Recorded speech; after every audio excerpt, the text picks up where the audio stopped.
Lynch.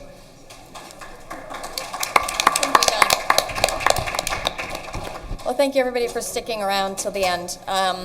This particular panel that's about to happen is very important to me because I was born and raised here, and I've been through Sandy, and I've been through a lot of other incidents in New York City through childhood to today. And the role of civic action, the role of civic engagement is never more important than today. And I was really pleased that I had the opportunity to introduce the last panel, which is about policing public safety and the role of every citizen in New York City to participate in solving our greatest ills right now. And that's from Putin and the national security down to the homeless people on the streets. So I just wanted to introduce Jeff, who's going to be moderating today's panel. Jeff covers New York City for City and State Magazine. And here's for our last panel. And hopefully the thunderstorms don't break through the ceiling.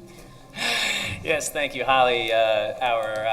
One of our panelists, Margaret Garnett of the State Attorney General's office, said she was hiding in the subway station. Apparently it's raining very hard outside, so she'll be with us very shortly. But our two other panelists braved the rain, both walked through the rainstorm to come here. So I will let you each introduce yourselves. Actually, well, let me give some guidance. I'm going to give exactly 1 minute to each of you to introduce yourself and answer a basic question to open up our conversation here today. And that question is, when is the last time that you talked to a police officer? Liz, I'll start with you. Well, that seems like a softball question, and maybe even a setup. I don't know. And in our 1 minute, are we supposed to say something about our who views? You are as well? Yeah. Okay. My name is Liz Glazer, and I'm the director of the Mayor's Office of Criminal Justice. The office is the policy advisor to the mayor, and we act, I would say, sort of like as the glue of the system. As everybody knows, we have a criminal justice system where not everybody answers to the same boss. We have an independent judiciary, 5 independently elected DAs, mayoral agencies, and how do we actually have folks work together so that we have the fairest and smallest system possible. But I would say that when I think about sort of what the forward path is for safety in New York City, I think that New York City is really at a tipping point.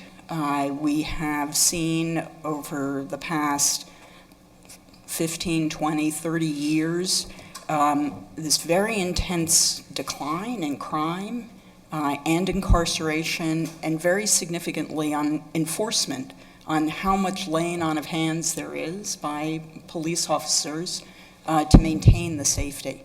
And it's true that the rest of the nation has seen those declines as well, but in New York, those declines have been steeper, more durable, and all three have happened at the same time, showing us that we can have more safety, less jail, and actually less enforcement. But when you look across the city, what is fascinating is that if you were to simply look at sort of crime numbers, shooting numbers, let's say, there's an inequality in how safe we are. And so the same 10 precincts that led the city in shootings in 1990, when we had a high water mark of over 2,200 murders. Just to give you an idea, last year we were south of 300. 6 or 7 of them are still the same precincts that lead the city in shootings today. And those are also the neighborhoods that are home to African American and Latino New Yorkers.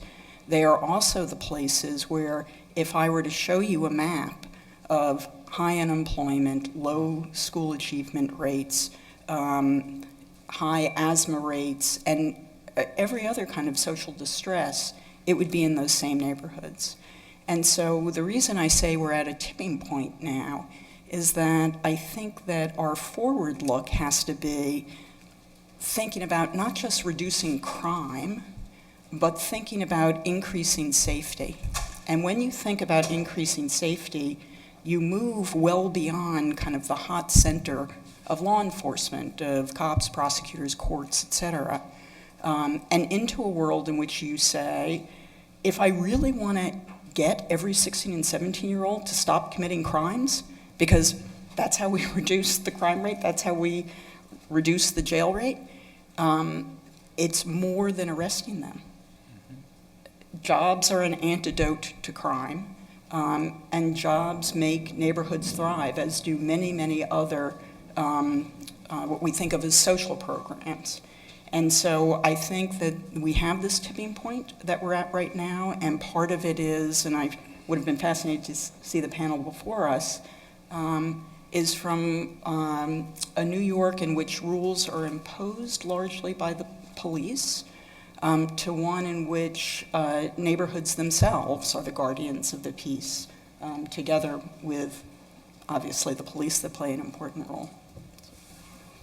Okay, well, good afternoon. I am New York City Councilmember Donovan Richards, and I'm not as dry as I look, by the way. I was also caught in that thunderstorm. I want to shout out my legislative director for telling me to use the dryer in the bathroom a little bit to make it work. But first, let me start off by acknowledging today is the 4th anniversary of the death of Eric Garner, and I'm literally just coming from a press conference on that with Gwen Carr and many of the advocacy groups. So I wanted to acknowledge that. I'm New York City Councilmember Donovan Richards, and I have the distinct honor and privilege of chairing the Public Safety Committee of the New York City Council. And I guess I come in a much more unorthodox fashion into chairing a committee like this. I'm born and bred from Southeast Queens. I got my start in politics at the age of 19 years old after the murder of a childhood friend. So that's what made me commit my life to public service, not ever thinking I would ever be elected to the city council. My first stop and frisk encounter was at the age of around 13 or 14 years old on Merrick Boulevard in Queens.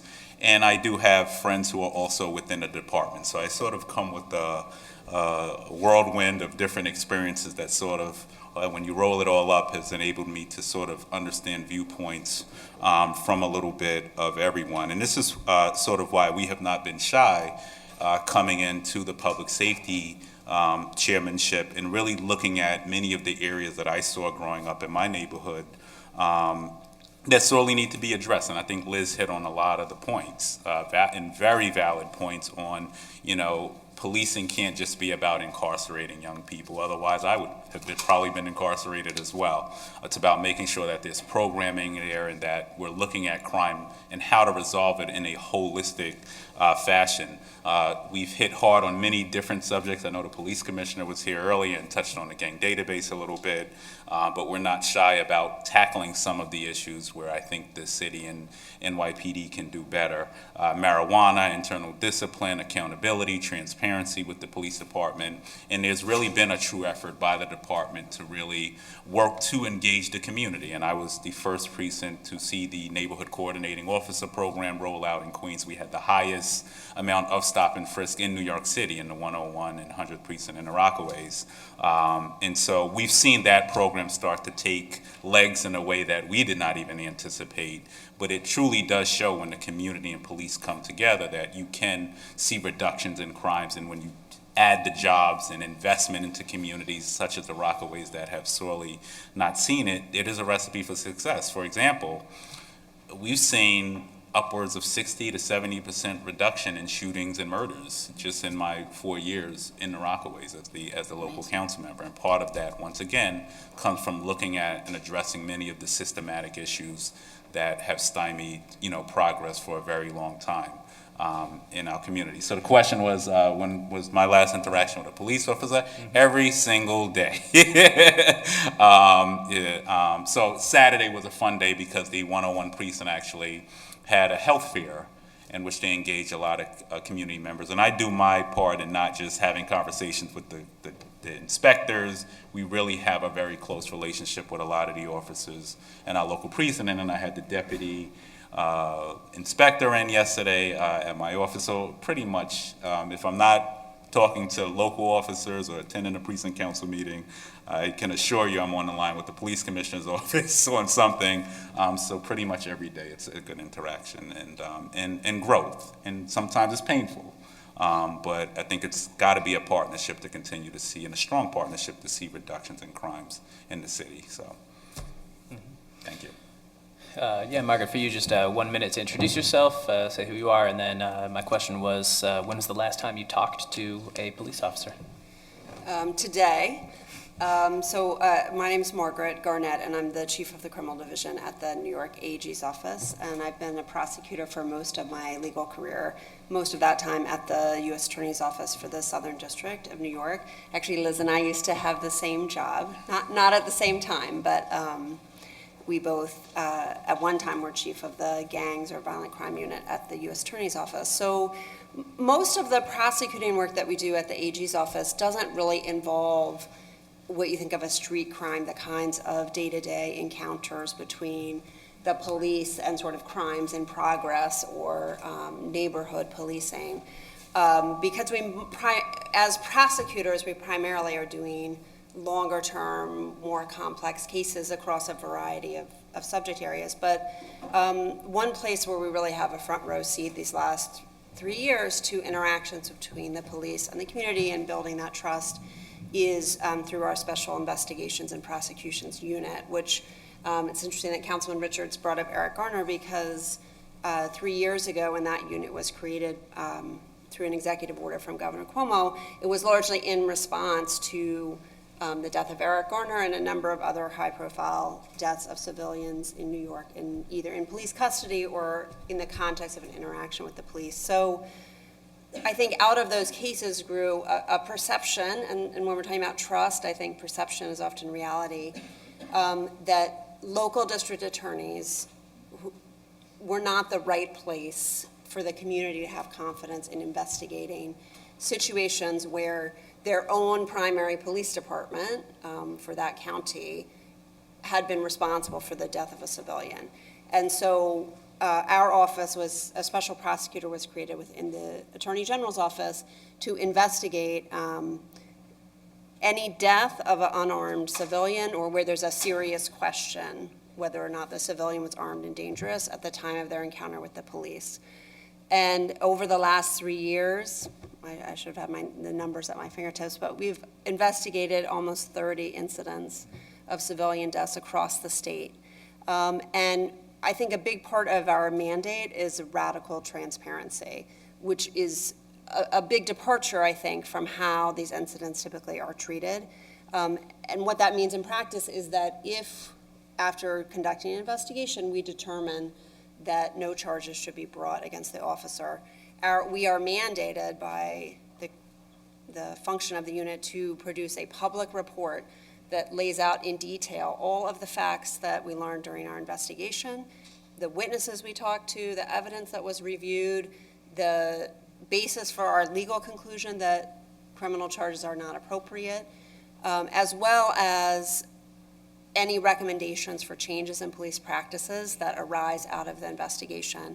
So, I think reflecting back on the last 3 years, it's fair to say that our work in this area has made nobody happy, which I think of as a mark of success. I think if we are viewed as fair and honest brokers, that is a huge step forward in what is a very volatile area. Mm-hmm. To continue on that note, just to clarify, I believe there have been no convictions of police officers that have been killed unarmed civilians by the Attorney General's office. Is that correct? None of these investigations have resulted in convictions? We secured an indictment against a police officer in Brooklyn last year. The trial was last fall. A police officer, an NYPD officer who, while he was off duty, shot and killed a civilian in what was essentially a road rage incident. That was the Wayne Isaacs Wayne was the Isaacs officer, and Delron Small was the victim, correct? That's right. Yeah. And we took that case to trial in Brooklyn last fall, and the jury acquitted Detective Isaacs. Mm-hmm. Yeah, with all these, I think you said there were 30 investigations with no convictions and very few even indictments. Is that a problem with is there a problem with the system? Should these laws be tougher, or does the Attorney General's office just feel like, this is the process and just needs to do a thorough investigation? I think we are confident in the results of our investigations. I think the explanations for that pattern really run the gamut. One of them is that the laws are very protective of police officers when they when they're in a civilian encounter on the street. And I think, the AG's office certainly doesn't take a position on whether those laws should be changed or not, but that is I know, a subject of robust discussion in the world of policing and kind of civilian police interactions. But it is a very high barrier to demonstrate to a grand jury and a jury that an officer was not justified in firing.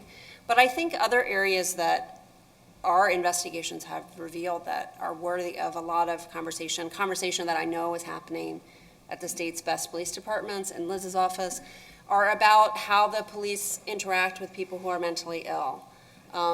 It's an unfortunate reality that many of these situations arise often where a family member or a concerned neighbor is calling the police because they don't know who else to call, and their loved one is actually dangerous, is violent in that moment.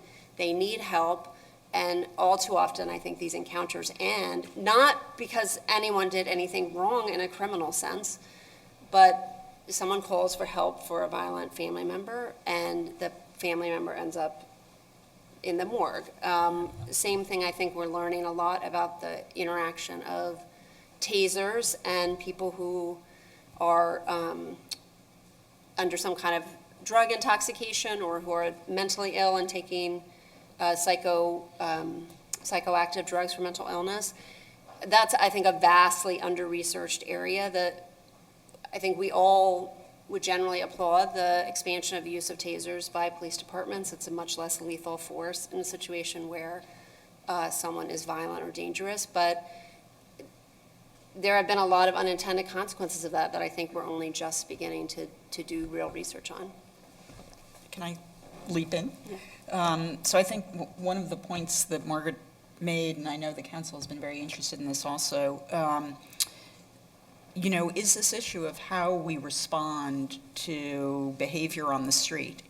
And we have a very, very well-developed law enforcement muscle, meaning when you see something on the street that's disturbing to you, in any range of reasons, from you're worried about the person to you think that something violent is about to happen, we call 911. Once you call 911, a whole series of things, actions get put into place. When you call 911, cops come. When cops come, depending on how they're trained and what other options they have and what other resources they have, if the behavior fits some kind of criminal offense, the person will be arrested. Often with the folks who we see acting out on the street who have behavioral health issues, they're often people who also have other issues, substance use or mental illness, and it's sort of this a combination of issues that come together that mean that when that person then comes before a judge may look at a criminal history record of very, very low-level offenses, but for a whole bunch of reasons, because the person is homeless or whatever, he hasn't shown up in court, so a bench warrant is issued, and the guy's held at Rikers, and on and on and on and on. And this leads to something that we see in our city, and that many jurisdictions across the country say. In fact, when President Obama set up a whole group of about 60 jurisdictions looking at this issue, which is this issue of people who have multiple interactions with our shelter system, our health systems, and our criminal justice system. And in New York City, just to give you an idea, we have about 800 people who cycle through all those systems repeatedly, essentially are spending about 10 days every 6 weeks at Rikers. So, and sort of the issue is, while we have that kind of well-developed enforcement line, in not every case is that really the response that will, for example, stop that cycle of behavior. And so how do we develop a very well-resourced muscle that is not the enforcement muscle that can work in tandem so that we understand sort of what the range of responses can be? And it's a very, very real issue in our city. And I just, if I could hop in on that, and that's one of the reasons the council we called for a crisis prevention task force, in which we're happy to say the mayor has responded to, and I think first meeting is coming up in about a week or so.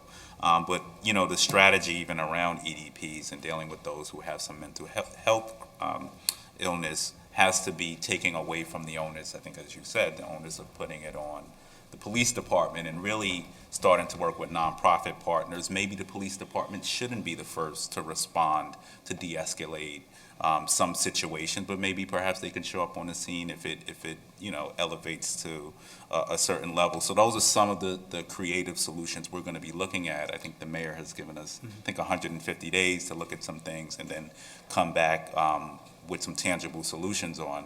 Is there any alternative currently? I mean, if you see, you know, maybe bad behavior on the street, could you call 311 to send a social worker, or is it really just 911? Well, that is part of the conversation, and I think the idea is to have people literally stationed in particular police precincts who would really serve roaming with police officers, perhaps on particular tours, to make sure that if there are interactions or a call that comes in with, you know, perhaps this person may have mental illness, that they're on the scene as well to respond. So that's some of the things we hope to see with, you know, mobile crisis teams roaming around. And something that's you know. already on the ground Right, to some exactly. degree, you know, there are co-response teams Right. of both police officers and people trained in behavioral health issues, but I think you're right, you know, we have a lot of work to do to really figure out what the right range of responses is to this really important issue that that can also, you know, put officers in danger as well as, you know, the people they interact with. And we were at an event this morning, literally walking out of Grand Central Station, and I got to see officers actually in action on this, and I think they were really doing a great job. I didn't tell them who we were, we just stood and watched, but they really were trying to de-escalate this situation, and I think training plays a big role in this. And it was clear that whatever training they were given, that they were really working with this individual who had some sort of mental illness to really de-escalate the issue. So These crisis teams you're talking about, is this police officers that are trained, or they're actual people outside of the NYPD? mental health professionals. Okay, interesting. Yeah, so Who taking, are once sort again. of, they're like embedded Right. with the police. Yeah, but the onus has to be taken off of the police department to respond. They should not be the first response, I think, in some situations. Now, you know, I mean, it's, you know, it could be a toss-up depending on the situation. You know, public safety has to be adhered to, and, you know, we want to keep everyone safe. But, you know, at the same time, I think, you know, a lot more room to make sure that we look at it from that standpoint to address a lot of the issues. Sure. Now, I wanted to backtrack a little bit to current events. As you mentioned, Councilman, today is the 4th anniversary of the death of Eric Garner, and the trial for the police officer that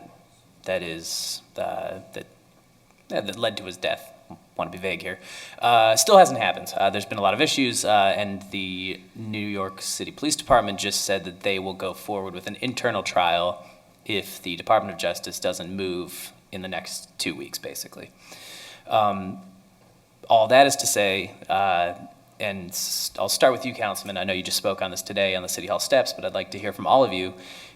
Basically, do you trust the NYPD with this internal trial? Would you rather see another system, or is this the best way to, you know, to find culpability in Mr. Garner's death?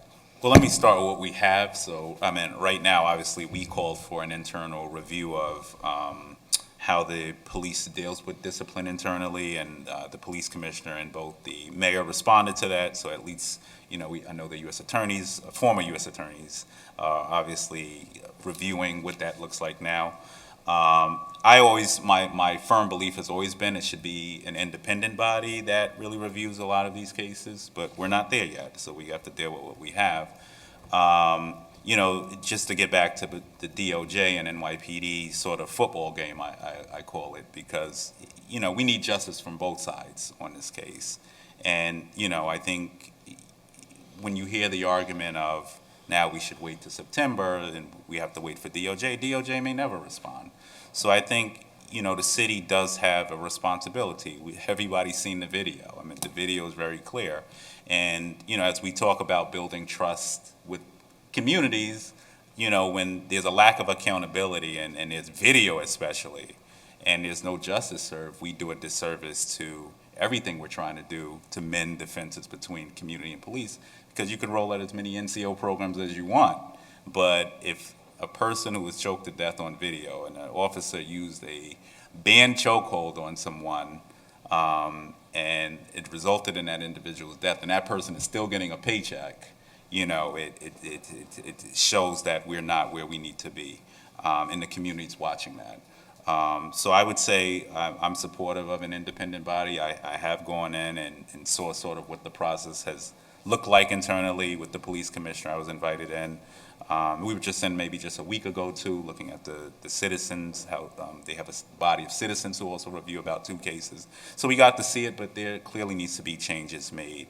And a lot of this also has to do with 50A, and so there's a lot that... We'll be touching on that soon, yes. Yeah. So there's a lot of work that needs to be done. Sure. And I want people to know in this room, we are not in any form or fashion anti-police when we call for accountability and transparency. It's something that I think the police department is getting better at in terms of transparency. They didn't get there overnight. It's taken some time. I do firmly believe the police commissioner does really care.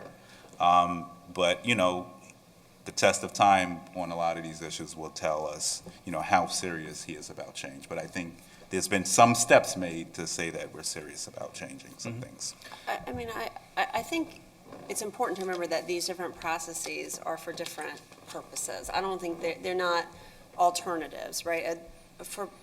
As a prosecutor, a criminal investigation is to enforce the laws, to give an opportunity for the community to express their views, whether that's through a grand jury or a petit jury, to have transparency to the community where it's possible. I think, as I said before, one of the things that's been really different about the work that we're doing is a focus on transparency, which, as a career prosecutor, mostly you don't talk about the work that you do. Like, you talk in court and that's it. And every place I've ever worked, it's been, we can't comment on a pending criminal investigation. You can't speak when the case is ongoing, you can't speak after, so that's been kind of a culture shift, I think, on our part, to this focus on transparency. But the criminal process and the internal process of police departments are different and serve different purposes.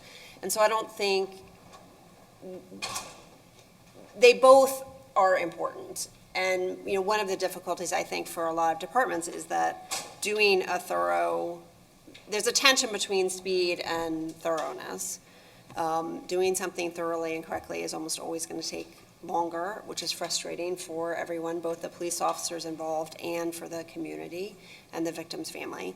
And almost always, in my experience, whatever internal disciplinary procedure for the relevant department is going to be on hold until the criminal investigation is fully completed and the results have been made public.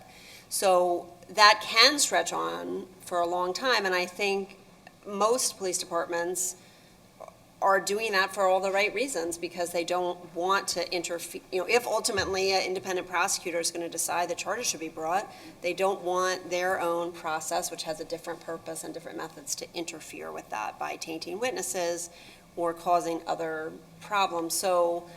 But here, in the Garner case, where the cases bounced around among multiple prosecutors with very different mandates and different ways of proceeding, here we are 4 years later. I think internal police discipline is a different place for, I think, the healthiest, most well-run departments to not only think about the actions of an individual officer, but to take from that real comprehensive, innovative thinking about their own practices and training. And I think certainly the NYPD, we have seen that, how much under Commissioner O'Neill, they have, I think, really been invested in looking at their own practices and thinking about where training needs to change, where practices need to change. Not maybe to what everyone is going to be happy with, but I think they've clearly been a leader in that. Ms. Glazer, your thoughts on whether the NYPD's investigation of Daniel Pantaleo is enough, basically? Well, 4 years is a long time.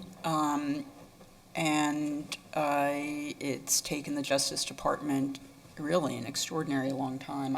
I don't know, and Margaret or Donovan, you guys may know whether there has been a case like this. I was thinking about Baez and about, which has taken this long. No, not this long. And I mean, I think, I only know what I read in the paper, but based on my own experience as a federal prosecutor, and Liz, I'm sure it rings true to you, that there's clearly been a lot of back and forth between the Eastern District U.S. Attorney's Office and the Civil Rights Division at what we call Main Justice, which it's not uncommon for there to be tension between U.S. Attorney's offices and Main Justice, but here I think there's been a lot of leadership turnover in both places, a lot of tension, I think an unusual amount of tension that I don't have any insider view into for this particular case, but I think it is for sure unusual and has contributed to how long it's been. And so the police department is in a position where when you have an ongoing federal investigation versus what a police department will do, which is an administrative tribunal, the feds will ask the police department to hold on their investigation because they want to talk, feds want to talk to the witnesses first. And I think what we've seen today is the police department saying 4 years is a long time and we need to move forward. And I think what the councilman was saying is really kind of the crucial piece, which is you can talk about trust all you want, but unless people see a real commitment to accountability, it's very hard to carry through on that promise. And I think, well, of course, all of us can always do better, that the police department has really undergone some very, very significant self-examination and changes, very much focused on this issue of building trust, and that's heartening. Now, just a note, we do have about 10, 15 minutes left, so please keep the answers, brief. Let's keep this fun and exciting at the end of the day. Politician being brief. Well, an interesting thing about this Pantaleo trial that we've been discussing is my understanding is that actually, no matter what the result of an NYPD internal trial or investigation, we, the public, may never actually know the result because of this Civil Rights Law 50A, which some have called like the SHIELD law. It basically means that the New York City Police Department does a lot to keep personnel records very private. Councilman, I know you have been pretty outspoken about you believe this is an abuse. First of all, is that right? I mean, could we actually never know the results of this Pantaleo trial? And is this a huge problem? Is this affecting the trust that citizens have in the police department, or does it actually help the trust that citizens have in the police department? Just take a deep breath every time I have to answer this question. And quick answers, remember. Quick answers. Listen, it's no question, and I think obviously there's been a shift in sort of how the administration views 50A and disciplinary records and how the public gains access to them over the course of the last years. But I would say it absolutely causes mistrust, and I think communities, and you look at the Saheed situation in Brooklyn, how, the community still doesn't know which officers were involved in that particular incident. Even if there was validity in what happened, and I'm not here to be the judge or jury, we hurt ourselves in not being transparent. So one, we're in this situation, and crime in a lot of these high crime areas is there partly because, one, systematic issues, but two, getting back to that issue of trust and transparency. And I think when the Obama administration put out had their task force and looked at how they can improve policing in the 21st century, the number one thing that came down from it, I think, when I read through it, was just transparency. And yes, I'm a council member who's tired of doing transparency bills. Yeah, we'd rather focus on other things, but unfortunately there's been a lot of darkness around and not a lot of transparency around a lot of things. For instance, the gang database we talked about, the public had no idea of who was in it, why are they in it, Is your son in it? Am I in it? No one had any idea around it. So the same thing goes back to 50A. How do you hold people accountable? How do you hold officers who are doing the wrong thing? We know that largely the police department has great officers who do the right thing, but by shielding those who may not be doing the right thing on any given day, we do ourselves a disservice in trying to keep the city safe and for building trust between the community and police. So we have Albany, obviously, is a big piece of this. Senator Parker has a bill. I know Assemblymember O'Donnell has a bill up there as well. And we'll be really ramping up advocacy around ensuring that this bill moves, and we need the state to move it. You know, we need a repeal. A repeal is what I'm supportive of. Mm-hmm. But we shouldn't shield those who are bad actors. Ms. Garnett, has this actually, has 50A ever impeded an investigation from the AG's office, or does subpoena power kind of get around that? Yeah, it doesn't impede criminal investigations. It doesn't, it's not a shield for exposure to prosecutors. And, you know, I think it's a complicated issue. Policing is a dangerous job. Police officers who are under criminal investigation are entitled to due process, just like you would want for yourself or your own family member. And, you know, certainly, particularly in smaller communities upstate where everyone knows everyone and where it gets around very quickly, you know, we have had situations in cases that we've been investigating of a civilian death where the police officer involved has to have round-the-clock protection at their house because the name will get out and then it's on social media and it's viral, and that can cause very real safety issues for police officers and for the other officers in that department. So what the answer is, I don't know. I think the hard-line position that a lot of the police unions have taken is, in my personal view, I'm not speaking for the AG, my personal view, not helpful. You know, I think as prosecutors, I'm always saying to other prosecutors that you can't, if you're unhappy with the criminal justice reform conversation, you have to get in the conversation. Like, our answer as prosecutors can't always be just to say no to everything. And we have a perspective that's often not represented in conversations about criminal justice reform, and that's because we aren't getting in the conversation. And I think the same is true for the law enforcement unions, that they need to be part of a conversation, because where we are right now is, I think, both sides on the 50 issue, again, just my perspective as a citizen and a prosecutor, have taken very entrenched positions that I don't think either extreme is the solution. One side doesn't take account of the community's concerns and the fact that police officers are public employees, just like me and Councilman Richards. And Liz, if you want to know what I make or anything about me, you can look it up on the internet. Conflicts of interest. Yeah, right. If you want to know about my, personal finances, you can look them up on the internet, because I'm a state employee and I'm required to disclose that. So, I think there has to be a real conversation that takes account of the fact that police officers are public employees, and there are things that the public is entitled to know. While at the same time, I think